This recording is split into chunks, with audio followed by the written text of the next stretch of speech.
Dose TV वेख रहे सारे दर्शकों का स्वागत है। मैं सिमर अग्रवाल लैके हाजिर आज दी खास खबरां शुरू करने तो पहला नजर मारते हैं अज दी सुर्खियां ते।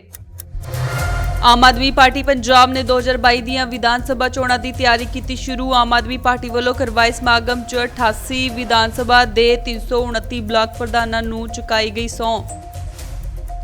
केंद्र जांच एजेंसी सीबीआई पंजाब च किसी भी केस तो पहला लैनी पवेगी पंजाब सरकार तो मंजूरी। इस फैसले तो बाद अकाली दल के जनरल सकत्तर बिक्रम मजीठिया ने कैप्टन अमरिंदर सिंह ते कसे तंज। श्रोमणी अकाली दल लई खड़ी हुई नवी मुसीबत। दिल्ली पुलिस के आर्थिक अपराध विंग ने अदालती हुक्मां मगरों डीएसजीपीसी खिलाफ किया केस दर्ज। हुण खबरां विस्तार नाल। आम आदमी पार्टी पंजाब ने 2022 ਦੀਆਂ विधान सभा चोणां की तैयारी शुरू कर दी है। पार्टी के पंजाब प्रधान ਅਤੇ संसद भगवंत मान ते आप दे पंजाब मामले के इंचार्ज जरनैल सिंह ने वड्डे पद्धर ते आप दे अहुदेदारां दा ऐलान किया है। आम आदमी पार्टी वालों करवाए समागम च 88 विधान सभा के 329 ब्लॉक प्रधानों नूं सौंह चुकाई गई। पंजाब की मिट्टी की कसम चुका के इन्हां लोकां नूं यह सौंह दवाई गई कि उन्हां दा हर कर्म पंजाब की बेहतरी लई होवेगा, उन्हां दा हर धर्म पंजाब की खुशहाली लई होवेगा। इस मौके भगवंत मान ने नवे अहुदेदारां नूं संबोधन करते हुए कहा कि आम आदमी पार्टी ने पंजाब विच जित वाल एक बहुत वड्डा कदम चुकिया है। इस नवे संगठन नाल आम आदमी पार्टी न सिर्फ 2022 विच सरकार बनाउण विच समर्थ रहेगी, सगों 2022 तो बाद भी एक ताकतवर संगठन के तौर पर काम करेगी। इस नवे संगठन के तहत आम आदमी पार्टी पंजाब विच हर विधान सभा विच 4 ब्लॉक प्रधान बनाएगी। इस तो इलावा महीने के अंत तक हर 5 पिंड उत्ते एक ग्राम कमेटी ਦਾ गठन किया जाएगा। इस कदम नाल आम आदमी पार्टी पंजाब के हर घर हर दिल तक पहुंचाने की कोशिश करेगी ताकि पार्टी पंजाब के घर घर की समस्या पिंड पिंड की समस्या नूं सुन समझ सके, उसके हल लई अगे काम कर सके। पंजाब इंचार्ज जरनैल सिंह ने कहा कि हुण इस नवे ब्लॉक प्रधानां की जिम्मेवारी बनती है कि वह अते लोकां नूं पार्टी नाल जोड़न अते पंजाब नूं होर बेहतर बनाउण लई काम करन। मितेहर अते अनमोल गगनमान ने नौजवान ब्लॉक प्रधानों नूं संबोधन करते हुए कहा कि उन्हां दे नौजवान शक्तियां नूं ओह पूरी तरीके नाल इस्तेमाल करन अते पार्टी नूं ताकतवर बनाउण। केंद्रीय जांच एजेंसी सीबीआई पंजाब च किसी भी केस तो पहला पंजाब सरकार तो मंजूरी लैनी पवेगी। कैप्टन सरकार के इस फैसले तो बाद अकाली दल के जनरल सकत्तर बिक्रम मजीठिया ने कैप्टन अमरिंदर सिंह ते तंज कसिया। मजीठिया ने कहा कैप्टन अपने भ्रिष्ट मंत्रियों ते विधायकों नूं बचाउणा चाहुंदे ने। घोटालिਆਂ 'ਚ कई मंत्रियों के नाम सामने आए ने। उन्होंने कहा कि पंजाब 'ਚ चल रहे रेत माफिया, शराब माफिया, लैंड माफिया, राशन घोटाला, एससी विद्यार्थियों के वजीफिਆਂ के घोटाले 'ਚ पंजाब के कैबिनेट मंत्रियों के नाम सामने आए ने। इस नूं लैके पंजाब की बाकी सियासी पार्टियां ते जनता इन्हां घोटालिਆਂ की जांच लई सीबीआई की मांग कर रही ने। मेरा कहने का भाव कि एससी भाईचारे नूं हिक नाल ला के रखिया और दूजे पासे अज धरना काहदा दे रहे हैं कि 3 साल हो गए 1800 करोड़ सेंटर तो आया होया बच्चों वास्ते आया कि वह पढ़ लिख जान, पंजाब दा भविष्य रोशन हो जाए, देश च तरक्की हो जाए। मगर वो छोटे बच्चिया को नहीं गया, वो धर्मसोत की जेब च या धालीवाल की जेब च चले गए। मेरे वीरो ये हालात जब सूबे के बन जान तो फिर तरक्की कित्थों आ सकती है, फिर सूबा अगे किवें जा सकता है। अज हालात ये बड़े और मैनू बड़े अफसोस नाल कहना पैंदा। वैसे असीं तां विधान सभा च तीनू जी ने तो उहदा नाम ही होर रखता, उत्थे रौला पैंदा सी गली गली में शोर है कैप्टन दा साधु चोर है। ते कप्तान साहब नूं समझ नहीं आई, नाल दे नूं पुछदे कहंदा कहंदे की आ। ये दोवें तिन्ने साडे एमएलए जिहड़े अगे बैठे आ इन्हां ने नेड़े जा के कहता, कहंदा कैप्टन साहब गली गली में शोर है, तेरा साधु चोर। और देखो साधु दा ना बड़ा पवित्र दर्जा हुंदा, साधु नूं सत्कार दिंदी है दुनिया। ये काहदा धर्म सोच है, दा घड़म चोर है। मेरे वीरो मैं तो बाल साहब तुहानूं बेनती करूं, कोई उहनूं साहब आखी जांदा है, कोई कुछ आखी जांदा। चलो अडवाल साहब थोड़े नरम दे ला, इन्हां दे धौण ते गोढा रखिया होवे घड़म चोर दे वर्गे दे। ਜਿਹੜਾ ਗਰੀਬ ਬੱਚਿਆਂ ਦੇ ਵਜੀਫੇ ਖਾਵੇ ਉਹਦੀ ਲਿਹਾਜ਼ ਕਿਸੇ ਤਰੀਕੇ ਨਾਲ ਨਹੀਂ ਹੋਣਾ ਚਾਹੀਦਾ। ਤੇ ਜੇ ਅਸੀਂ ਲਿਹਾਜ਼ ਕਰ ਗਏ ਤੇ ਫਿਰ ਦੁਨੀਆ ਕਦੇ ਸਾਨੂੰ ਮਾਫ ਨਹੀਂ ਕਰੂਗੀ, ਮੇਰਾ ਇਹ ਮੰਨਣਾ। ਔਰ ਤੁਸੀਂ ਹਾਲ ਦੇਖ ਲਓ, ਆਹ ਰਿਪੋਰਟ ਹੈ ਬਾਦਲ ਸਾਹਿਬ, ਇਹ ਰਿਪੋਰਟ ਕਿਹਨੇ ਬਣਾਈ? ਇਹ ਅਫਸਰ ਇੱਕ ਐਸਸੀ ਭਾਈਚਾਰੇ ਨਾਲ ਸੰਬੰਧਿਤ ਅਫਸਰ ਜਿਹਨੂੰ ਲਾਇਆ ਕਿਹਨੇ? ਕੈਪਟਨ ਅਮਰਿੰਦਰ ਨੇ ਆਪ, ਅਸੀਂ ਨਹੀਂ ਲਵਾਇਆ। ਕਿਰਪਾ ਸ਼ੰਕਰ ਸਰੋਜ ਜਿਹਨੇ ਜਾ ਕੇ ਜਦ ਉਸ ਮਹਿਕਮੇ 'ਚ ਘਪਲੇਬਾਜ਼ੀ ਵੇਖੀ ਤੇ ਉਹਦੀ ਵੀ ਰੂਹ ਕੰਬ ਉੱਠੀ ਔਰ ਉਹਨੇ ਚਿੱਠੀ 54 ਪੇਜਾਂ ਦੀ ਇੱਕ ਚਿੱਠੀ ਲਿਖੀ, ਰਿਪੋਰਟ ਬਣਾਈ ਕਿ ਇਹ ਮੰਤਰੀ ਸਿਰਫ ਤੇ ਸਿਰਫ ਨੌਜਵਾਨ ਦਲਿਤ ਬੱਚਿਆਂ ਦੇ ਹੱਕ ਮਾਰ ਰਿਹਾ ਹੈ ਔਰ ਆਪਣੀ ਜੇਬ ਗਰਮ ਕਰ ਰਿਹਾ ਹੈ। ਔਰ ਜਾਂ ਇਹ ਰਹੂ ਇਸ ਮਹਿਕਮੇ 'ਚ ਤੇ ਜੇ ਕੈਪਟਨ ਸਾਹਿਬ ਨੇ ਸੱਚ ਦਾ ਸਾਥ ਦੇਣਾ ਹੁੰਦਾ ਤੇ ਸਰੋਜ ਨੂੰ ਤਗੜਾ ਕਰ ਦਿੰਦੇ ਤੇ ਧਰਮਸੋਤ ਨੂੰ ਚੱਲਦਾ ਕਰ ਦਿੰਦੇ। ਮਗਰ ਕੈਪਟਨ ਦੀ ਸੋਚ ਕਿੰਨੀ ਬੇਈਮਾਨ ਸੀ, ਧਰਮਸੋਤ ਨੂੰ ਰੱਖ ਲਿਆ ਤੇ ਸਰੋਜ ਨੂੰ ਕੱਢਤਾ। ਔਰ ਆ ਸਰੋਜ ਦੀ ਰਿਪੋਰਟ 'ਚ ਮੈਂ ਦੋ ਗੱਲਾਂ ਕਹਿ ਕੇ ਬੀਬੀ ਜੀ ਬਹਿ ਜਾਣਾ। ਆ ਵੇਖੋ ਆਪ ਮੰਤਰੀ ਕੀ ਲਿਖਦਾ ਹੈ ਕਿ ਕਈ ਕਾਲਜਾਂ 'ਚੋਂ ਪਹਿਲਾਂ ਘੁੱਗੀ ਮਾਰਦਾ ਹੈ ਕਿ ਕਾਲਜ ਕਈ ਇਹ ਜਿਹੇ ਨੇ 9 ਕਾਲਜ ਜਿਨ੍ਹਾਂ ਤੋਂ 8.5 ਕਰੋੜ ਰੁਪਈਆ ਸਰਕਾਰ ਨੂੰ ਵਸੂਲ ਕਰਨਾ ਚਾਹੀਦਾ ਕਿ ਉਹਨਾਂ ਨੇ ਵਿਦਿਆਰਥੀ ਐਸਸੀ ਭਾਈਚਾਰੇ ਦੇ ਬੱਚਿਆਂ ਨੂੰ ਪੜ੍ਹਾਇਆ ਨਹੀਂ, ਮਗਰ ਉਹ ਪੈਸੇ ਲੈ ਗਏ ਆ। ਪਹਿਲਾਂ ਇਸ ਗੱਲ ਤੇ ਘੁੱਗੀ ਮਾਰਦਾ, ਮੁੜ ਕੇ ਕਾਲਜ ਵਾਲੇ ਪਤਾ ਨਹੀਂ ਕੀ ਗੰਢ ਧੁੱਪ ਕਰਦੇ ਆ, ਥੋੜੇ ਚਿਰ ਬਾਅਦ ਉਹਨਾਂ ਨੂੰ 8.5 ਕਰੋੜ ਲੈਣ ਦੀ ਜਗ੍ਹਾ 16 ਕਰੋੜ 90 ਲੱਖ ਰੁਪਈਆ ਉਹਨਾਂ ਨੂੰ ਦੇ ਦਿੰਦੇ। ਇੱਕ ਮਜੀਠੀਆ ਨੇ ਕਿਹਾ ਭ੍ਰਿਸ਼ਟ ਮੰਤਰੀਆਂ ਨੂੰ ਬਚਾਉਣ ਲਈ ਕੈਪਟਨ ਅਮਰਿੰਦਰ ਸਿੰਘ ਕੋਈ ਵੀ ਕੋਸ਼ਿਸ਼ ਕਰ ਲੈਣ ਪਰ ਉਹਨਾਂ ਨੂੰ ਸਜ਼ਾ ਮਿਲ ਕੇ ਰਹੇਗੀ। ਉਹਨਾਂ ਕਿਹਾ ਕਿ ਪੰਜਾਬ ਸਰਕਾਰ ਦੇ ਕਾਰਜਕਾਲ 'ਚ ਘੋਟਾਲਾ, ਨਸ਼ਾ ਤਸਕਰਾਂ ਨੂੰ ਸੁਰੱਖਿਆ ਤੇ ਸ਼੍ਰੋਮਣੀ ਅਕਾਲੀ ਦਲ ਦੇ ਵਰਕਰਾਂ ਤੇ ਨਾਜਾਇਜ਼ ਢੰਗ ਨਾਲ ਕੇਸ ਦਰਜ ਕਰਾਉਣ ਦੇ ਮਾਮਲੇ ਵਧੇ ਨੇ। ਮਜੀਠੀਆ ਨੇ ਕਿਹਾ ਸੂਬੇ ਦੀ ਜਨਤਾ ਕੈਪਟਨ ਸਰਕਾਰ ਨੂੰ ਕਦੇ ਮਾਫ ਨਹੀਂ ਕਰੇਗੀ। ਸ਼੍ਰੋਮਣੀ ਅਕਾਲੀ ਦਲ ਲਈ ਨਵੀਂ ਮੁਸੀਬਤ ਖੜੀ ਹੋ ਗਈ ਹੈ। ਦਿੱਲੀ ਪੁਲਿਸ ਦੇ ਆਰਥਿਕ ਅਪਰਾਧ ਵਿੰਗ ਨੇ ਅਦਾਲਤੀ ਹੁਕਮਾਂ ਮਗਰੋਂ ਦਿੱਲੀ ਸਿੱਖ ਗੁਰਦੁਆਰਾ ਪ੍ਰਬੰਧਕ ਕਮੇਟੀ ਖਿਲਾਫ ਕੇਸ ਦਰਜ ਕੀਤਾ ਹੈ। ਇਸ ਮਗਰੋਂ ਕਮੇਟੀ ਪ੍ਰਧਾਨ ਮਨਜਿੰਦਰ ਸਿੰਘ ਸਿਰਸਾ ਦੇ ਅਸਤੀਫੇ ਦੀ ਮੰਗ ਉੱਠਣ ਲੱਗੀ ਹੈ। ਦਿੱਲੀ ਕਮੇਟੀ ਦੀਆਂ ਚੋਣਾਂ ਵੀ ਨੇੜੇ ਨੇ, ਅਜਿਹੇ ਵਿੱਚ ਕੇਸ ਦਰਜ ਹੋਣ ਨਾਲ ਅਕਾਲੀ ਦਲ ਦੀਆਂ ਮੁਸ਼ਕਿਲਾਂ ਵੱਧ ਸਕਦੀਆਂ ਨੇ।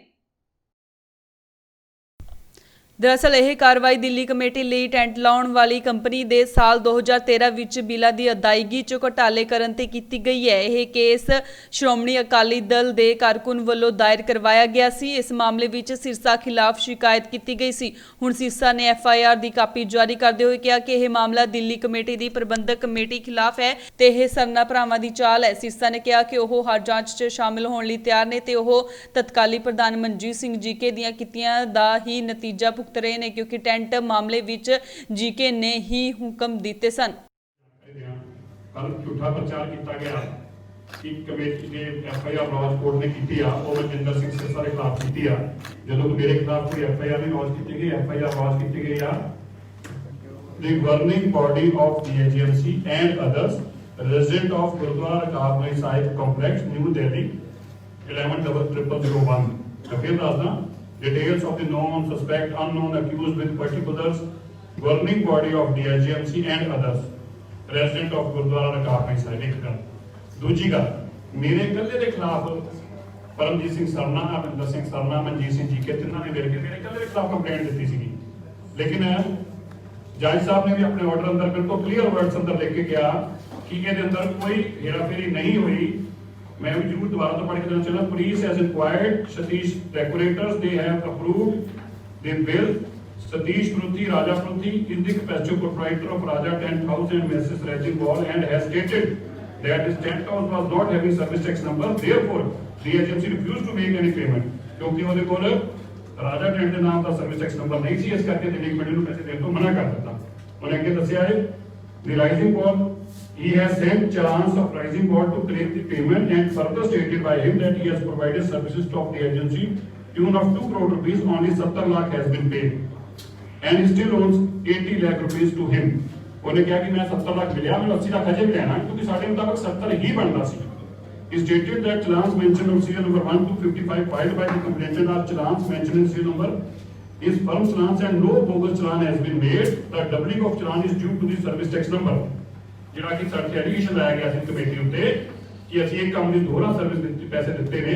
ਬਕਾਇਦਾ ਰਾਜਾ ਜੀ ਨੇ ਦੱਸਿਆ ਕਿ ਇੱਕ ਵਾਰ ਪੈਸੇ ਦਿੱਤੇ ਨੇ, ਦੂਜੇ ਚਲਾਨ ਜਿਹੜੇ ਸੀ ਕਿਉਂਕਿ ਸਰਵਿਸ ਟੈਕਸ ਨੰਬਰ ਨਹੀਂ ਸੀਗਾ ਔਰ ਬੈਂਕ ਨੇ ਵੈਰੀਫਾਈ ਕੀਤਾ, ਕੋਰਟ ਨੇ ਵੀ ਇਸ ਗੱਲ ਨੂੰ ਮੰਨਿਆ ਔਰ ਕੋਰਟ ਨੇ ਬਕਾਇਦਾ ਇਹ ਵੀ ਗੱਲ ਕਿਹਾ ਜਿਹੜੀ ਸਭ ਤੋਂ ਇੰਪੋਰਟੈਂਟ ਗੱਲ ਆ ਕਿਉਂਕਿ ਮਨਜੀਤ ਸਿੰਘ ਜੀ ਕੇ ਇੱਕ ਐਸਾ ਕਲੰਕ ਛੱਡ ਕੇ ਚਲੇ ਗਏ ਦਿੱਲੀ ਕਮੇਟੀ ਉੱਤੇ ਕਿ ਰੋਜ਼ ਕੋਰਟਾਂ ਦੇ ਮੁਕੱਦਮੇ ਦਰਜ ਹੋ ਰਹੇ ਨੇ ਔਰ ਮੈਂ ਤੁਹਾਨੂੰ ਇਹ ਵੀ ਯਾਦ ਕਰਾ ਦੇਣਾ ਚਾਹੁੰਦਾ ਇਹ ਸਾਰੇ ਮੁਕੱਦਮੇ ਉਹਨਾਂ ਦੇ ਕਾਰਜਕਾਲ ਦੇ ਦੌਰਾਨ ਦੇ ਨੇ ਜਦੋਂ ਖੁਦ ਪ੍ਰਧਾਨ ਸੀ। ਸਾਰਾ ਇਹ ਕਾਰਜਕਾਲ ਉਹਨਾਂ ਦੇ ਕਰਪਸ਼ਨ ਦੇ ਵੇਲੇ ਦੀ ਕਰਪਸ਼ਨ ਦੇ ਪ੍ਰਧਾਨ ਦੇ ਵੇਲੇ ਦੇ ਨੇ। ਉਧਰ ਕੇਸ ਦਰਜ ਕੀਤੇ ਜਾਣ ਮਗਰੋਂ ਵਿਰੋਧੀ ਧਿਰਾਂ ਨੇ ਮਨਜਿੰਦਰ ਸਿੰਘ ਸਿਰਸਾ ਤੋਂ ਦਿੱਲੀ ਕਮੇਟੀ ਦੀ ਪ੍ਰਧਾਨਗੀ ਤੋਂ ਅਸਤੀਫਾ ਮੰਗਿਆ ਹੈ। ਦਿੱਲੀ ਕਮੇਟੀ ਦੇ ਸੀਨੀਅਰ ਮੈਂਬਰ ਹਰਮਨਜੀਤ ਸਿੰਘ ਨੇ ਮੰਗ ਕੀਤੀ ਹੈ ਕਿ ਹੁਣ ਸਿਰਸਾ ਅਸਤੀਫਾ ਦੇਣ। ਸ਼੍ਰੋਮਣੀ ਅਕਾਲੀ ਦਲ ਦੇ ਲੀਡਰ ਹਰਪ੍ਰੀਤ ਸਿੰਘ ਬੰਨੀ ਜੋਲੀ ਨੇ ਸ਼੍ਰੋਮਣੀ ਅਕਾਲੀ ਦਲ ਦੇ ਪ੍ਰਧਾਨ ਸੁਖਬੀਰ ਸਿੰਘ ਬਾਦਲ ਨੂੰ ਸਿਰਸਾ ਨੂੰ ਲਾਂਭੇ ਕਰਨ ਦੀ ਮੰਗ ਰੱਖੀ ਹੈ। ਬਾਲੀਵੁੱਡ ਅਦਾਕਾਰ ਤੇ ਗੁਰਦਾਸਪੁਰ ਤੋਂ ਬੀਜੇਪੀ ਸੰਸਦ ਮੈਂਬਰ ਸਨੀ ਦਿਓਲ ਨੇ ਬੁੱਧਵਾਰ ਪੰਜਾਬ ਦੇ ਮੁੱਖ ਮੰਤਰੀ ਕੈਪਟਨ ਅਮਰਿੰਦਰ ਸਿੰਘ ਨੂੰ ਚਿੱਠੀ ਲਿਖ ਕੇ ਅਪੀਲ ਕੀਤੀ ਕਿ ਪੰਜਾਬ 'ਚ ਰੇਲ ਆਵਾਜਾਈ ਬਹਾਲ ਕਰਾਉਣ 'ਚ ਕੇਂਦਰ ਸਰਕਾਰ ਦੀ ਮਦਦ ਕੀਤੀ ਜਾਵੇ। ਉਹਨਾਂ ਖੇਤੀ ਕਾਨੂੰਨਾਂ ਖਿਲਾਫ ਪ੍ਰਦਰਸ਼ਨ ਕਰ ਰਹੇ ਕਿਸਾਨਾਂ ਨੂੰ ਵੀ 13 ਨਵੰਬਰ ਨੂੰ ਕੇਂਦਰ ਨਾਲ ਪ੍ਰਸਤਾਵਿਤ ਵਾਰਤਾ 'ਚ ਸ਼ਾਮਿਲ ਹੋਣ ਦੀ ਅਪੀਲ ਕੀਤੀ। ਸਨੀ ਦਿਓਲ ਨੇ ਕਿਹਾ ਕਿ ਮੁੱਖ ਮੰਤਰੀ ਨੂੰ ਅਰਥ ਵਿਵਸਥਾ ਨੂੰ ਬਚਾਉਣ ਲਈ ਸਮੁੱਚੀ ਰੇਲ ਸੇਵਾ ਯਕੀਨੀ ਬਣਾਉਣੀ ਚਾਹੀਦੀ ਹੈ। ਮਹੀਨਾ ਭਰ ਚੱਲੇ ਪ੍ਰਦਰਸ਼ਨ ਕਾਰਨ ਪੰਜਾਬ ਦੀ ਅਰਥ ਵਿਵਸਥਾ ਬੁਰੀ ਤਰ੍ਹਾਂ ਪ੍ਰਭਾਵਿਤ ਹੋਈ ਹੈ। ਕਿਸਾਨਾਂ ਨੇ ਖੇਤੀ ਕਾਨੂੰਨਾਂ ਖਿਲਾਫ ਰੇਲ ਆਵਾਜਾਈ ਮੁਅੱਤਲ ਕੀਤੀ ਹੋਈ ਹੈ। ਸਨੀ ਦਿਓਲ ਨੇ ਕਿਹਾ ਕਿਸਾਨਾਂ ਦੇ ਪ੍ਰਦਰਸ਼ਨ ਨਾਲ ਉਨ ਉਦਯੋਗ ਨੂੰ 1200 ਕਰੋੜ ਰੁਪਏ ਦਾ ਨੁਕਸਾਨ ਹੋਇਆ ਕਿਉਂਕਿ ਉਤਪਾਦ ਬਾਹਰ ਭੇਜੇ ਨਹੀਂ ਜਾ ਸਕੇ। ਪੰਜਾਬ 'ਚ ਕਿਸਾਨ ਅੰਦੋਲਨ ਪਿਛਲੇ ਕਰੀਬ 2.5 ਮਹੀਨਿਆਂ ਤੋਂ ਪ੍ਰਦਰਸ਼ਨ ਕਰ ਰਹੇ ਨੇ ਜਿਸ ਰੇਲ ਆਵਾਜਾਈ ਠੱਪ ਪਈ ਹੈ। ਕੇਂਦਰ ਦੇ ਖੇਤੀ ਕਾਨੂੰਨਾਂ ਨੂੰ ਲੈ ਕੇ ਕਿਸਾਨਾਂ ਦਾ ਵਿਰੋਧ ਜਾਰੀ ਹੈ। ਮੁੱਖ ਮੰਤਰੀ ਕੈਪਟਨ ਅਮਰਿੰਦਰ ਸਿੰਘ ਕਿਸਾਨ ਜਥੇਬੰਦੀਆਂ ਨੂੰ ਮਾਲ ਤੇ ਯਾਤਰੀ ਰੇਲ ਗੱਡੀਆਂ ਲਈ ਟਰੈਕ ਖਾਲੀ ਕਰਨ ਦੀ ਅਪੀਲ ਕਰ ਚੁੱਕੇ ਨੇ। ਕੈਪਟਨ ਕੇਂਦਰ ਨੂੰ ਭਰੋਸਾ ਦਿਵਾ ਰਹੇ ਨੇ ਕਿ ਪੰਜਾਬ ਵਿੱਚ ਰੇਲ ਟਰੈਕ ਖਾਲੀ ਨੇ ਤੇ ਰੇਲ ਸੇਵਾ ਚਾਲੂ ਕੀਤੀ ਜਾ ਸਕਦੀ ਹੈ। ਪਰ ਬਰਨਾਲਾ ਵਿੱਚ 42ਵੇਂ ਦਿਨ ਕਿਸਾਨ ਧਰਨੇ ਤੇ ਡਟੇ ਹੋਏ ਨੇ। ਕਿਸਾਨ ਬਰਨਾਲਾ ਦੇ ਰੇਲਵੇ ਸਟੇਸ਼ਨ ਤੇ ਚੱਲ ਰਹੇ ਪੱਕੇ ਮੋਰਚੇ ਤੇ ਬੈਠੇ ਹੋਏ ਨੇ। ਕੇਂਦਰ ਸਰਕਾਰ ਨੇ ਕਿਸਾਨਾਂ ਨਾਲ ਗੱਲਬਾਤ ਕਰਨ ਲਈ ਇੱਕ ਵਾਰ ਫੇਰ ਹੱਥ ਵਧਾਇਆ। ਇਸ ਤੋਂ ਪਹਿਲਾਂ ਵੀ ਕੇਂਦਰ ਦੀ ਮੋਦੀ ਸਰਕਾਰ ਕਿਸਾਨਾਂ ਨੂੰ ਮੀਟਿੰਗ ਲਈ ਬੁਲਾ ਚੁੱਕੀ ਹੈ ਪਰ ਉਹ ਸਿਰੇ ਨਹੀਂ ਚੜ ਸਕੀ ਸੀ। 13 ਨਵੰਬਰ ਨੂੰ ਕਿਸਾਨ ਮੀਟਿੰਗ ਲਈ ਦਿੱਲੀ ਜਾਣਗੇ। ਕਿਸਾਨ ਜਥੇਬੰਦੀਆਂ ਦਿੱਲੀ ਜਾਣ ਲਈ ਤਿਆਰ ਨੇ। ਬਰਨਾਲਾ 'ਚ ਕਿਸਾਨ ਜਥੇਬੰਦੀਆਂ ਨੇ ਕਿਹਾ ਕਿ ਕੇਂਦਰ ਦਾ ਰਵੱਈਆ ਅਜੇ ਵੀ ਕਿਸਾਨਾਂ ਦੇ ਪੱਖ ਵਿੱਚ ਨਹੀਂ ਹੈ। ਉਹਨਾਂ ਕਿਹਾ ਕਿਸਾਨਾਂ ਵੱਲੋਂ ਰੇਲ ਟਰੈਕ ਖਾਲੀ ਕਰਨ ਦੇ ਬਾਵਜੂਦ ਹਾਲੇ ਤੱਕ ਮਾਲ ਗੱਡੀਆਂ ਦੀ ਆਵਾਜਾਈ ਚਾਲੂ ਨਹੀਂ ਕੀਤੀ ਗਈ। ਉਹਨਾਂ ਕਿਹਾ ਕਿ ਕੇਂਦਰ ਭਾਵੇਂ 13 ਤਰੀਕ ਦੀ ਮੀਟਿੰਗ ਵਿੱਚ ਵੀ ਕੋਈ ਹੱਲ ਨਾ ਕੱਢੇ ਪਰ ਕਿਸਾਨ ਆਪਣਾ ਅੰਦੋਲਨ ਇਹਨਾਂ ਵਿਵਾਦਪੂਰਨ ਕਾਨੂੰਨ ਨੂੰ ਰੱਦ ਕਰਵਾਉਣ ਲਈ ਜਾਰੀ ਰੱਖਣਗੇ। ਉਹ ਤਾਂ ਬੰਦ ਕੀਤੀਆਂ ਹੋਈਆਂ ਨੇ। ਜੋ ਸਰਕਾਰ ਨੂੰ ਖੁੱਲ੍ਹ ਦਿੱਤੀ ਹੋਈ ਵੀ ਮਾਲ ਗੱਡੀਆਂ ਚਲਾਉਣ ਤੇ ਸਰਕਾਰ ਇਹ ਕਹਿ ਰਹੀ ਹੈ ਵੀ ਜਾਂ ਕੋਲਾ ਜਾਂ ਯੂਰੀਏ ਦੀ ਘਾਟ ਪੰਜਾਬ ਨੂੰ ਮਤਲਬ ਕਿਸਾਨ ਕਰ ਰਹੇ ਹੈਗੇ। ਅਸੀਂ ਤਾਂ ਕਿਸੇ ਨੂੰ ਕਿਹਾ ਹੀ ਨਹੀਂਗਾ। ਅਸੀਂ ਪਹਿਲਾਂ ਜਦੋਂ ਰੇਲਵੇ ਲਾਈਨ ਦੇ ਉੱਤੇ ਆਏ ਆ ਤਾਂ ਅਸੀਂ ਰੇਲਾਂ ਦਾ ਘਿਰਾਓ ਕੀਤਾ। ਉਸ ਤੋਂ ਬਾਅਦ ਅਸੀਂ 22 ਤਰੀਕ ਤੋਂ ਬਾਅਦ ਰੇਲਾਂ ਛੱਡਤੀਆਂ ਤੇ ਜੋ ਇਹ ਨਹੀਂ ਪਤਾ ਉਹਨਾਂ ਨੇ ਕੋਲਾ ਲਿਆਤਾ ਇਹਦੇ ਵਿੱਚ ਜਾਂ ਉਹਨਾਂ ਨੇ ਖਾਦ ਲਿਆਤੀ ਹੈਗੀ। ਉਸ ਤੋਂ ਬਾਅਦ ਟਰਨ ਬਾਈ ਟਰਨ ਜਿਸ ਤਰ੍ਹਾਂ ਜੀ ਪੰਜਾਬ 31 ਕਿਸਾਨ ਜਥੇਬੰਦੀਆਂ ਦੇ ਸੱਦੇ ਤੇ ਅਸੀਂ ਅੱਜ ਪਾਰਕਾਂ ਦੇ ਵਿੱਚ ਬੈਠੇ ਆਂਗੇ। ਇਸ ਕਰਕੇ ਸਾਨੂੰ ਪੰਜਾਬ ਨੂੰ ਜੋ ਸਰਕਾਰ ਕਹਿ ਰਹੀ ਹੈ ਵੀ ਤੁਸੀਂ ਪੈਸੇਂਜਰ ਗੱਡੀਆਂ ਸਵਾਰੀ ਗੱਡੀਆਂ ਕਿਉਂ ਨਹੀਂ ਚੱਲਣ ਦਿੰਦੇ। ਰੇਲਵੇ ਨੇ ਕਿਹਾ ਸਾਡੇ ਬੰਨੇ ਤਾਂ ਕੋਈ ਵੀ ਨਾ ਚਲਾਉਣ। ਸਾਡੇ ਕੋਲੇ ਬਹੁਤ ਕੁਛ ਹੈਗਾ ਪੰਜਾਬ ਦੇ ਵਿੱਚ, ਬਹੁਤ ਕੁਛ ਆ। ਕਣਕਾਂ ਸਭ ਖਾਣ ਪੀਣ ਵਾਲੀਆਂ ਚੀਜ਼ਾਂ ਦੁੱਧ ਦਾ ਸਭ ਕੁਛ ਹੈਗਾ ਗਾ ਪਰ ਇਸ ਟਾਈਮ ਸਾਡੇ ਨਾਲ ਸਰਕਾਰ ਧੱਕਾ ਕਰ ਰਹੀ ਹੈ। ਕੇਂਦਰ ਵੱਲੋਂ ਭੇਜੇ ਗਏ ਸੱਦੇ ਪੱਤਰ ਵਿੱਚ ਕੇਂਦਰੀ ਰੇਲ ਮੰਤਰੀ ਤੇ ਕੇਂਦਰ ਖੇਤੀ ਮੰਤਰੀ ਦੇ ਸ਼ਾਮਲ ਹੋਣ ਦੀ ਜਾਣਕਾਰੀ ਹੈ। ਦਿੱਲੀ ਮੀਟਿੰਗ ਤੋਂ ਪਹਿਲਾਂ ਕਿਸਾਨਾਂ ਨੇ 12 ਨਵੰਬਰ ਨੂੰ ਆਪਣੀ ਮੀਟਿੰਗ ਰੱਖੀ ਹੈ ਜਿਸ ਵਿੱਚ ਦਿੱਲੀ ਮੀਟਿੰਗ ਬਾਰੇ ਫੈਸਲਾ ਕੀਤਾ ਜਾਏਗਾ। ਕਿਸਾਨ ਇਸ ਮੀਟਿੰਗ ਵਿੱਚ ਵਿਚਾਰ ਵਟਾਂਦਰਾ ਕਰਨਗੇ ਕਿ ਦਿੱਲੀ ਮੀਟਿੰਗ ਵਿੱਚ ਕਿਹੜੇ ਮੁੱਦੇ ਸਰਕਾਰ ਅੱਗੇ ਰੱਖਣੇ ਨੇ। ਜ਼ਿਲ੍ਹਾ ਫਿਰੋਜ਼ਪੁਰ ਵਿੱਚ ਲੁੱਟਾਂ ਖੋਹਾਂ ਦਾ ਮਾਮਲਾ ਦਿਨੋ-ਦਿਨ ਵੱਧਦਾ ਜਾ ਰਿਹਾ ਹੈ। ਬੇਸ਼ੱਕ ਪੁਲਿਸ ਪ੍ਰਸ਼ਾਸਨ ਸੁਰੱਖਿਆ ਦੇ ਵੱਡੇ ਦਾਅਵੇ ਕਰ ਰਿਹਾ ਹੈ, ਲੁਟੇਰੇ ਪੁਲਿਸ ਤੋਂ ਵੀ 2 ਕਦਮ ਅੱਗੇ ਚੱਲ ਰਹੇ ਨੇ ਜਿਸ ਨਾਲ ਫਿਰੋਜ਼ਪੁਰ ਵਾਸੀਆਂ ਵਿੱਚ ਸਹਿਮ ਦਾ ਮਾਹੌਲ ਬਣਿਆ ਹੋਇਆ ਹੈ। ਇਸੇ ਤਰ੍ਹਾਂ ਫਿਰੋਜ਼ਪੁਰ ਦੇ ਵਾਨ ਬਾਜ਼ਾਰ ਅਤੇ ਮੇਨ ਬਾਜ਼ਾਰ 'ਚ ਰਾਮਾਨੰਦ ਗਲੀ 'ਚ ਸਥਿਤ ਜਵੈਲਰ ਦੀ ਦੁਕਾਨ ਤੇ 2 ਨਕਾਬਪੋਸ਼ ਲੁਟੇਰੇ ਆਏ ਤੇ ਲੁੱਟ ਦੀ ਘਟਨਾ ਨੂੰ ਅੰਜਾਮ ਦੇਣ ਦੇ ਲਈ ਉਹਨਾਂ ਨੇ ਗੋਲੀ ਚਲਾਈ। ਗੋਲੀ ਲੱਗਣ ਨਾਲ ਜਵੈਲਰ ਤਰੁਣ ਗੁਪਤਾ, ਸ਼੍ਰੀ ਵਿਜੇ ਗੁਪਤਾ ਜ਼ਖਮੀ ਹੋ ਗਏ, ਜਿਨ੍ਹਾਂ ਨੂੰ ਇਲਾਜ ਲਈ ਸਿਵਲ ਹਸਪਤਾਲ ਫਿਰੋਜ਼ਪੁਰ 'ਚ ਦਾਖਲ ਕਰਵਾਇਆ ਗਿਆ। ਸੂਚਨਾ ਮਿਲਦੇ ਹੀ ਪੁਲਿਸ ਅਧਿਕਾਰੀ ਘਟਨਾ ਵਾਲੀ ਥਾਂ ਤੇ ਪਹੁੰਚੇ ਅਤੇ ਘਟਨਾ ਦੀ ਜਾਂਚ ਕੀਤੀ ਜਾ ਰਹੀ ਹੈ। ਜ਼ਖਮੀ ਹੋਏ ਤਰੁਣ ਦੇ ਰਿਸ਼ਤੇਦਾਰ ਐਡਵੋਕੇਟ ਤਰੁਣ ਜਿੰਦਲ ਨੇ ਦੱਸਿਆ ਕਿ ਸਵੇਰੇ ਕਰੀਬ 10:30 ਵਜੇ ਨਕਾਬਪੋਸ਼ ਲੁਟੇਰੇ ਵਿਜੇ ਜਵੈਲਰ ਦੀ ਦੁਕਾਨ ਤੇ ਆਏ ਅਤੇ ਗਹਿਣੇ ਖਰੀਦਣ ਦੀ ਗੱਲ ਕਹਿਣ ਲੱਗੇ। ਉਹਨਾਂ ਨੇ ਦੱਸਿਆ ਕਿ ਜਿਵੇਂ ਹੀ ਤਰੁਣ ਉਹਨਾਂ ਨੂੰ ਸੋਨੇ ਦੇ ਗਹਿਣੇ ਦਿਖਾਉਣ ਲਈ ਅੰਦਰ ਗਿਆ ਤਾਂ ਉਹਨਾਂ ਨੇ ਗੋਲੀ ਚਲਾ ਦਿੱਤੀ, ਜੋ ਤਰੁਣ ਦੇ ਪੱਟ 'ਚ ਲੱਗੀ। ਉਹਨਾਂ ਦੱਸਿਆ ਕਿ ਲੁਟੇਰੇ ਫਰਾਰ ਹੋ ਗਏ ਤੇ ਪੁਲਿਸ ਵੱਲੋਂ ਨੇੜੇ-ਤੇੜੇ ਲੱਗੇ ਸੀਸੀਟੀਵੀ ਕੈਮਰਿਆਂ ਨੂੰ ਖੰਗਾਲਿਆ ਜਾ ਰਿਹਾ ਹੈ। ਇਹ ਤਰੁਣ ਗੁਪਤਾ ਕੋਈ ਵਿਜੇ ਜਵੈਲਰ ਦਾ ਤੇ ਉੱਥੇ ਦੋ ਬੰਦੇ ਆਏ ਸੀ, ਕੋਈ ਉਹਨਾਂ ਨੇ ਆ ਕੇ ਤੇ ਕਿਹਾ ਸਮਾਨ ਕੱਢ ਦੇ। ਇਹ ਉੱਠ ਕੇ ਅੰਦਰ ਚਲਾ ਗਿਆ, ਪਿੱਛੋਂ ਗੋਲੀ ਮਾਰੀ ਤੇ ਉਹਦੇ ਪੱਟ ਤੇ ਵੱਜੀ ਗੋਲੀ ਉਹਦੇ, ਵੈਸੇ ਤੇ ਬੰਦਾ ਠੀਕ ਹੈ। ਤੇ ਅਗਲੀ ਕੀ ਕਾਰਵਾਈ ਕਰ ਰਹੀ ਪੁਲਿਸ? ਅਸੀਂ ਵੇਖਦੇ ਹਾਂ, ਫੁਟੇਜ ਵਗੈਰਾ ਵੇਖਦੇ ਹਾਂ, ਅਸੀਂ ਵੇਖ ਕੇ ਜੋ ਕਾਰਵਾਈ ਬਣਦੀ ਹੈ ਤੇ ਆਏ ਸੀਗੇ ਸਰ ਇਹਦੇ ਕੋਲ ਲੱਗਦਾ ਇੱਦਾਂ ਹੀ ਹੈ। ਤੇ ਪੋਜੀਸ਼ਨ ਕੀ ਵੈਸਟ ਆ? ਨਹੀਂ ਹੁਣ ਫੁਟੇਜ ਵੇਖਾਂਗੇ, ਫਿਰ ਬੰਦੇ ਦੇਖਾਂਗੇ। ਮਰੀਜ਼ ਦੀ ਕੀ ਪੋਜੀਸ਼ਨ? ਮਰੀਜ਼ ਠੀਕ ਹੈ, ਮਰੀਜ਼ ਠੀਕ ਹੈ। ਕਿੰਨੀਆਂ ਗੋਲੀਆਂ ਲੱਗੀਆਂ ਹੈਗੀਆਂ ਸਰ ਇਹਦੇ? ਹਜੇ ਕੁਝ ਛੋਟੇ ਲੱਗੇ, ਜ਼ਿਆਦਾ ਨਹੀਂ। ਦੂਜੇ ਪਾਸੇ ਪੁਲਿਸ ਵੱਲੋਂ ਸੀਸੀਟੀਵੀ ਤਸਵੀਰਾਂ ਦੀ ਜਾਂਚ ਕਰ ਮਾਮਲਾ ਦਰਜ ਕਰ ਲਿਆ ਗਿਆ ਤੇ ਅਗਲੀ ਕਾਰਵਾਈ ਕੀਤੀ ਜਾ ਰਹੀ ਹੈ। ਜ਼ਿਲ੍ਹਾ ਤਰਨਤਾਰਨ ਦੇ ਪਿੰਡ ਜੋੜੇ ਵਿਖੇ ਇੱਕ ਭਰਾ ਵੱਲੋਂ ਆਪਣੇ ਹੀ ਭਰਾ ਦਾ ਮੋਟਰ ਦੇ ਪਾਣੀ ਨੂੰ ਲੈ ਕੇ ਤੇਜ਼ਧਾਰ ਹਥਿਆਰ ਨਾਲ ਕਤਲ ਕਰ ਦੇਣ ਦਾ ਮਾਮਲਾ ਸਾਹਮਣੇ ਆਇਆ ਹੈ। ਘਟਨਾ ਤੋਂ ਬਾਅਦ ਇਲਾਕੇ ਵਿੱਚ ਸਨਸਨੀ ਫੈਲ ਗਈ ਹੈ ਤੇ ਘਟਨਾ ਨੂੰ ਅੰਜਾਮ ਦੇਣ ਵਾਲਾ ਉਕਤ ਆਰੋਪੀ ਫਰਾਰ ਹੋ ਗਿਆ। ਅਜਿਹਾ ਦੱਸਿਆ ਜਾ ਰਿਹਾ ਹੈ। ਘਟਨਾ ਸਥਾਨ ਤੇ ਪਹੁੰਚੀ ਪੁਲਿਸ ਨੇ ਮ੍ਰਿਤਕ ਵਿਅਕਤੀ ਦੀ ਲਾਸ਼ ਪੋਸਟਮਾਰਟਮ ਦੇ ਲਈ ਸਿਵਲ ਹਸਪਤਾਲ ਤਰਨਤਾਰਨ ਭੇਜ ਦਿੱਤੀ ਹੈ ਤੇ ਘਟਨਾ ਨੂੰ ਅੰਜਾਮ ਦੇਣ ਵਾਲਿਆਂ ਖਿਲਾਫ ਮਾਮਲਾ ਦਰਜ ਕਰਕੇ ਅਗਲੀ ਕਾਰਵਾਈ ਸ਼ੁਰੂ ਕਰ ਦਿੱਤੀ ਹੈ। ਇਸ ਘਟਨਾ ਸੰਬੰਧੀ ਪੱਤਰਕਾਰਾਂ ਨੂੰ ਜਾਣਕਾਰੀ ਦਿੰਦਿਆਂ ਮ੍ਰਿਤਕ ਵਿਅਕਤੀ ਰਤਨ ਸਿੰਘ ਦੀ ਪਤਨੀ ਨੇ ਕਿਹਾ ਕਿ ਉਸਦੇ ਪਤੀ ਦਾ ਕਤਲ ਉਹਦੇ ਭਰਾ ਗੁਰਬਚਨ ਸਿੰਘ ਦੇ ਸਾਥੀਆਂ ਸਮੇਤ ਮਿਲ ਕੇ ਕੀਤਾ ਹੈ। ਉਹਨਾਂ ਨੇ ਕਿਹਾ ਕਿ ਖੇਤਾਂ ਦੇ ਪਾਣੀ ਨੂੰ ਲੈ ਕੇ ਇਹਨਾਂ ਦਾ ਆਪਸ ਵਿੱਚ ਝਗੜਾ ਹੋ ਗਿਆ, ਜਿਸ ਤੇ ਗੁਰਬਚਨ ਸਿੰਘ ਨੇ ਉਸਦੇ ਪਤੀ ਰਤਨ ਸਿੰਘ ਦਾ ਤੇਜ਼ਧਾਰ ਹਥਿਆਰ ਨਾਲ ਹਮਲਾ ਕਰਕੇ ਉਸ ਨੂੰ ਮੌਤ ਦੇ ਘਾਟ ਉਤਾਰ ਦਿੱਤਾ। ਗੁਰਬਚਨ ਸਿੰਘ ਜੀ ਰਤਨ ਸਿੰਘ ਦੇ ਭਰਾ ਹੀ ਨੇ? ਹਾਂਜੀ, ਤੇ ਜਵਾਈ ਵੀ ਨਾਲ ਸੀ ਉਹਦੇ। ਕਿੰਨੇ ਜਣੇ ਸੀ ਉਹ? ਉਹਦੇ ਨਾਲ ਤਾਂ ਹੈਗੇ 20-25 ਜਾਣੇ। ਤੇ ਜਿਨ੍ਹਾਂ ਨੇ ਸੱਟਾਂ ਲਾਈਆਂ ਉਹ ਕਿੰਨੇ ਕੁ ਜਣੇ ਸੀ? ਉਹ 4-5 ਜਾਣੇ ਹੈਗੇ, ਜਵਾਈ ਸੀ 2। 5। ਤੇ ਪਤਾ ਉਹਨਾਂ ਦਾ ਨਾਂ ਪਤਾ ਕੀ ਆ? ਹਾਂਜੀ, ਨਾਂ ਜੀ?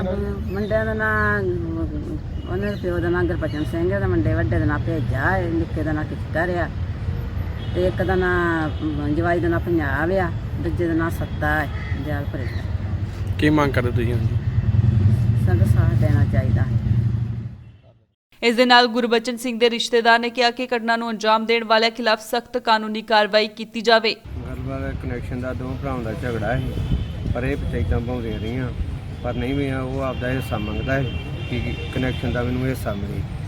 ਪਾਣੀ ਲਾਉਣ ਗਏ ਆ, ਪਾਣੀ ਲਾਉਣ ਗਿਆ ਨੂੰ ਉੱਥੇ ਇਹਨਾਂ ਨੇ ਰਲ ਕੇ 5 ਜਣਿਆਂ ਨੇ ਇਹਨਾਂ ਕਤਲ ਕਰਤਾ, ਸਿਰ ਦੇ ਵਿੱਚ ਕੁਹਾੜੀ ਮਾਰੀ ਆ।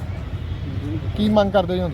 ਅਸੀਂ ਇਨਸਾਫ ਚਾਹੁੰਦੇ ਹਾਂ ਕਿ ਜੋ ਵੀ ਬਣਦੀ ਕਾਰਵਾਈ ਉਹਨਾਂ 'ਤੇ ਕੀਤੀ ਜਾਵੇ, ਸਾਨੂੰ ਸਾਡਾ ਹੱਕ ਦਿਵਾਇਆ ਜਾਵੇ, ਗਾਂ ਬੱਚਿਆਂ ਨੂੰ ਇਹਨਾਂ ਦਾ ਹੱਕ ਜੋ ਬਣਦਾ ਉਹਨਾਂ ਨੂੰ ਦਿਵਾਇਆ ਜਾਵੇ। ਦੂਜੇ ਪਾਸੇ ਮਾਮਲੇ ਦੀ ਜਾਂਚ ਕਰ ਰਹੀ ਪੁਲਿਸ ਅਧਿਕਾਰੀ ਚਰਨ ਸਿੰਘ ਨੇ ਕਿਹਾ ਕਿ ਮ੍ਰਿਤਕ ਵਿਅਕਤੀ ਦੇ ਪਰਿਵਾਰ ਦੇ ਬਿਆਨਾਂ ਤੇ ਘਟਨਾ ਨੂੰ ਅੰਜਾਮ ਦੇਣ ਵਾਲਿਆਂ ਖਿਲਾਫ ਮਾਮਲਾ ਦਰਜ ਕਰਕੇ ਅਗਲੀ ਕਾਰਵਾਈ ਸ਼ੁਰੂ ਕਰ ਦਿੱਤੀ ਹੈ ਤੇ ਜਲਦ ਹੀ ਉਕਤ ਦੋਸ਼ੀਆਂ ਨੂੰ ਕਾਬੂ ਕਰਕੇ ਸਲਾਖਾਂ ਪਿੱਛੇ ਭੇਜਿਆ ਜਾਏਗਾ।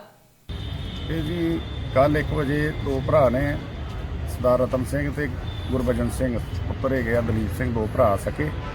ਇਹਨਾਂ ਦਾ ਕੋਈ ਜ਼ਮੀਨ ਦਾ 2-2 ਕਿੱਲੇ ਜ਼ਮੀਨ ਇਹਨਾਂ ਦੀ, ਤੇ ਜਿਹੜਾ ਰਤਨ ਸਿੰਘ ਆ ਉਹਨੂੰ ਜ਼ਮੀਨ ਬੰਬੀ ਤੋਂ ਸਾਈਡ ਤੇ ਦਿੱਤੀ ਆ, ਤੇ ਬੰਬੀ ਦਾ ਪਾਣੀ ਵੀ ਜਿਹੜਾ ਗੁਰਬਚਨ ਸਿੰਘ ਨਹੀਂ ਸੀ ਦਿੰਦਾ, ਇਸ ਕਰਕੇ ਇਹਨਾਂ ਦਾ ਕੱਲ ਝਗੜਾ ਹੋਇਆ ਜ਼ਮੀਨ ਦੇ ਵਿੱਚ।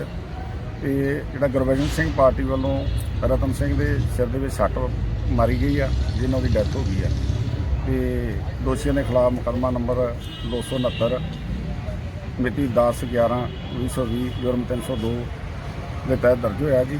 ਤੇ ਲਾਸ਼ ਦਾ ਪੋਸਟਮਾਰਟਮ ਹੋ ਰਿਹਾ, ਦੋਸ਼ੀਆਂ ਦੀ ਜਿਹੜੀ ਆ ਗ੍ਰਿਫਤਾਰੀ ਵੇਟ ਕੀਤੀ ਜਾ ਰਹੀ। ਸਰ ਕਿੰਨੇ ਦੋਸ਼ੀਆਂ ਖਿਲਾਫ ਜਿਹੜੀ ਆ ਪਰਚਾ ਦਰਜ ਹੋਇਆ? ਇਹ 5 ਜਿਹੜੇ ਆ 22 ਨੇਮ ਨੇ ਜੀ, ਤੇ 4-5 ਅਣਪਛਾਤੇ।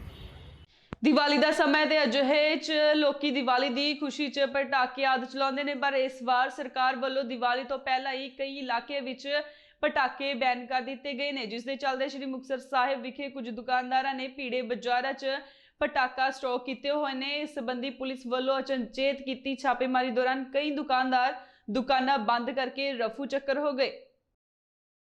ਮਾਣਯੋਗ ਹਾਈ ਕੋਰਟ ਦੇ ਹੁਕਮਾਂ ਦੇ ਚੱਲਦਿਆਂ ਭਾਵੇਂ ਸ਼੍ਰੀ ਮੁਕਤਸਰ ਸਾਹਿਬ ਪ੍ਰਸ਼ਾਸਨ ਵੱਲੋਂ ਪਟਾਕੇ ਵੇਚਣ ਲਈ 2 ਦਿਨ ਲਈ ਥਾਵਾਂ ਨਿਯੁਕਤ ਕੀਤੀਆਂ ਗਈਆਂ ਨੇ ਤੇ ਇਸ ਦਾ ਲਾਟਰੀ ਸਿਸਟਮ ਰਾਹੀਂ ਡਰਾ ਵੀ ਕੱਢਿਆ ਗਿਆ, ਪਰ ਸ਼ਹਿਰ ਵਿੱਚ ਕੁਝ ਦੁਕਾਨਦਾਰਾਂ ਨੇ ਭੀੜੇ ਬਾਜ਼ਾਰਾਂ 'ਚ ਪਟਾਕੇ ਸਟਾਕ ਕੀਤੇ ਹੋਏ ਨੇ। ਇਸ ਸੰਬੰਧੀ ਪੁਲਿਸ ਨੇ ਜਦ ਅਚਾਨਕ ਛਾਪੇਮਾਰੀ ਕੀਤੀ ਤਾਂ ਜਿੱਥੇ ਕੁਝ ਥਾਵਾਂ ਤੋਂ ਪਟਾਕਾ ਮਿਲੇ ਵੀ, ਪਰ ਕਈ ਪਟਾਕੇ ਹੋਲਸੇਲਰ ਦੁਕਾਨਾਂ ਬੰਦ ਕਰਕੇ ਰਫੂ ਚੱਕਰ ਹੋ ਗਏ। ਮਾਮਲੇ ਸੰਬੰਧੀ ਡੀਐਸਪੀ ਹਰਵਿੰਦਰ ਸਿੰਘ ਨੇ ਕਿਹਾ ਕਿ ਕਿਸੇ ਨੂੰ ਵੀ ਕਾਨੂੰਨ ਤੋੜਨ ਦੀ ਇਜਾਜ਼ਤ ਨਹੀਂ ਅਤੇ ਬਣਦੀ ਕਾਰਵਾਈ ਕੀਤੀ ਜਾਵੇਗੀ। ਹਾਰ ਨੂੰ ਲੈ ਕੇ ਸਾਡੇ ਸਬ ਡਿਵੀਜ਼ਨ ਸ਼੍ਰੀ ਮੁਕਤਸਰ ਸਾਹਿਬ ਵਿੱਚ ਸਾਡੇ ਜਿਹੜੇ ਸਿਕਿਉਰਿਟੀ ਅਰੇਂਜਮੈਂਟ ਨੇ ਉਹ ਪੁਖਤਾ ਅਸੀਂ ਕੀਤੇ ਗਏ ਨੇ ਤੇ ਕੱਲ ਅਸੀਂ ਪਟਾਕੇ ਵਾਲਿਆਂ ਦੀ ਵੀ ਮੀਟਿੰਗ ਕੀਤੀ ਸੀ। ਉਹਨਾਂ ਨੂੰ ਪੂਰਾ ਬਰੀਫ ਕੀਤਾ ਗਿਆ ਵੀ ਫਾਇਰ ਬ੍ਰਿਗੇਡ ਵਗੈਰਾ, ਆਪਣੇ ਰੇਤੇ ਦੀਆਂ ਬਾਲਟੀਆਂ ਵਗੈਰਾ ਤੇ ਜਿਹੜਾ ਉਹ ਟੇਬਲ ਟੂ ਟੇਬਲ ਦੁਕਾਨਦਾਰ ਤੋਂ ਦੁਕਾਨਦਾਰ ਹੈਗਾ ਉਹ 50-50 ਮੀਟਰ ਦਾ ਡਿਸਟੈਂਸ ਰੱਖ ਕੇ ਮਤਲਬ ਕਿ ਲਾਉਣਗੇ। ਬਾਜ਼ਾਰ ਦੇ ਵਿੱਚ ਸਾਡੀਆਂ ਪੈਟਰੋਲਿੰਗ ਤੇ ਸਾਡਾ PCR, ਸਾਡੀਆਂ SSP ਮਾਨਯੋਗ ਡੀ ਸੁਡਰਵਿਲੀ ਜੀ ਦੇ ਹਦਾਇਤਾਂ ਦੇ ਮੁਤਾਬਕ ਸਾਡੇ ਸ਼੍ਰੀ ਮੁਕਤਸਰ ਸਾਹਿਬ ਵਿੱਚ ਪੁਖਤਾ ਇੰਤਜ਼ਾਮ ਕੀਤੇ ਹੋਏ।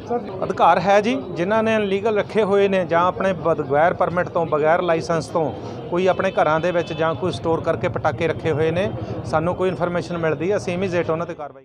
ਲੁਧਿਆਣਾ ਦੇ ਫੀਲਡਗੰਜ ਇਲਾਕੇ ਦੇ ਵਿੱਚ 5 ਮੰਜ਼ਿਲਾ ਇਮਾਰਤ ਤੇ ਛਾਪੇਮਾਰੀ ਕਰਕੇ ਪੁਲਿਸ ਵੱਲੋਂ ਲੱਖਾਂ ਰੁਪਏ ਦੇ ਪਟਾਕੇ ਬਰਾਮਦ ਕੀਤੇ ਗਏ। ਖਿਡੌਣਿਆਂ ਦੀ ਦੁਕਾਨ ਦੀ 5ਵੀਂ ਮੰਜ਼ਿਲ ਤੇ ਪਟਾਕੇ ਸਟੋਰ ਕਰਕੇ ਰੱਖੇ ਗਏ ਸਨ। ਪੁਲਿਸ ਨੇ ਦੁਕਾਨ ਦੇ ਮਾਲਕ ਨੂੰ ਗ੍ਰਿਫਤਾਰ ਕਰ ਲਿਆ। ਜਾਣਕਾਰੀ ਮੁਤਾਬਿਕ ਦੁਕਾਨ ਦੇ ਮਾਲਕ ਕੋਲ ਪਟਾਕੇ ਵੇਚਣ ਦਾ ਲਾਇਸੈਂਸ ਨਹੀਂ ਸੀ, ਜਿਸ ਕਰਕੇ ਮੁਲਜ਼ਮ ਤੇ ਮਾਮਲਾ ਦਰਜ ਕਰ ਲਿਆ ਗਿਆ ਤੇ ਪਟਾਕੇ ਪੁਲਿਸ ਨੇ ਆਪਣੇ ਕਬਜ਼ੇ ਵਿੱਚ ਲੈ ਲਏ ਨੇ। ਇਸ ਸੰਬੰਧੀ ਜਾਣਕਾਰੀ ਦਿੰਦੇ ਲੁਧਿਆਣਾ ਦੇ ACP ਵਰਿਆਮ ਸਿੰਘ ਨੇ ਦੱਸਿਆ ਕਿ ਲੱਖਾਂ ਰੁਪਏ ਦੇ ਪਟਾਕਿਆਂ ਦਾ ਜ਼ਖੀਰਾ ਲੁਧਿਆਣਾ ਪੁਲਿਸ ਵੱਲੋਂ ਛਾਪੇਮਾਰੀ ਦੌਰਾਨ ਬਰਾਮਦ ਕੀਤਾ ਗਿਆ। ਉਹਨਾਂ ਦੱਸਿਆ ਕਿ ਪਟਾਕਿਆਂ ਦੀ ਕੀਮਤ ਲਗਭਗ 50 ਲੱਖ ਰੁਪਏ ਦੇ ਕਰੀਬ ਹੋਵੇਗੀ ਤੇ ਖਿਡੌਣਿਆਂ ਦੀ ਦੁਕਾਨ ਵਿੱਚ ਇਹ ਲੁਕਾ ਕੇ ਰੱਖੇ ਗਏ ਸਨ। ਕਾਬਿਲੇ ਗੌਰ ਹੈ ਕਿ ਰਿਹਾਇਸ਼ੀ ਇਲਾਕੇ ਕਦੇ ਭੀੜ ਭਾੜ ਵਾਲੇ ਮਾਰਕੀਟ ਦੇ ਵਿੱਚ ਪਟਾਕੇ ਸਟੋਰ ਕਰਨਾ ਗੈਰ ਕਾਨੂੰਨੀ ਹੈ ਤੇ ਇਹ ਨਿਯਮ ਤੋੜਨ ਵਾਲੇ ਖਿਲਾਫ ਸਖਤ ਸਜ਼ਾ ਦੀ ਤਜਵੀਜ਼ ਵੀ ਰੱਖੀ ਗਈ ਹੈ। ਕੱਲ ਸਾਡੇ SHO 2 ਇੰਸਪੈਕਟਰ ਸਤਪਾਲ ਨੇ ਜੇਲ੍ਹ ਰੋਡ ਤੋਂ ਇੱਕ ਨਰਿੰਦਰ ਕੁਮਾਰ ਹੈ, ਉਹਨੇ ਉੱਥੇ ਘਰ ਦੇ ਵਿੱਚ ਹੀ ਪਟਾਕੇ ਸਟੋਰ ਕੀਤੇ ਹੋਏ ਸੀ ਤੇ ਘਰ ਤੋਂ ਹੀ ਸੇਲ ਕਰਦਾ ਸੀ। ਤਾਂ ਪਟਾਕੇ ਤਕਰੀਬਨ ਜਿਨ੍ਹਾਂ ਦੀ 50 ਲੱਖ ਰੁਪਏ ਕੀਮਤ ਹੈਗੀ ਹੈ ਉਹ ਇਲੀਗਲੀ ਸਟੋਰ ਕੀਤੇ ਹੋਏ ਸੀ। ਉਹਨੂੰ ਕਾਬੂ ਕਰਕੇ ਪਟਾਕੇ ਕਬਜ਼ੇ 'ਚ ਲੈ ਲਏ ਗਏ ਨੇ ਔਰ ਉਹਦੇ ਖਿਲਾਫ ਮੁਕੱਦਮਾ ਦਰਜ ਕਰ ਲਿਆ ਗਿਆ, ਜਿਹਦੀ ਤਫਤੀਸ਼ ਜਿਹੜੀ ਉਹ ਚੱਲ ਰਹੀ ਹੈ। ਸੋ ਇਸੇ ਅੱਜ ਦੀਆਂ ਖਾਸ ਖਬਰਾਂ ਹੋਰ ਪ੍ਰੋਗਰਾਮ ਵੇਖਣ ਦੇ ਲਈ ਜੁੜੇ ਰਹੋ ਇੰਡੋਸ TV ਦੇ ਨਾਲ ਤੇ ਉਦੋਂ ਤੱਕ ਮੈਨੂੰ ਦਿਓ ਇਜਾਜ਼ਤ। ਧੰਨਵਾਦ।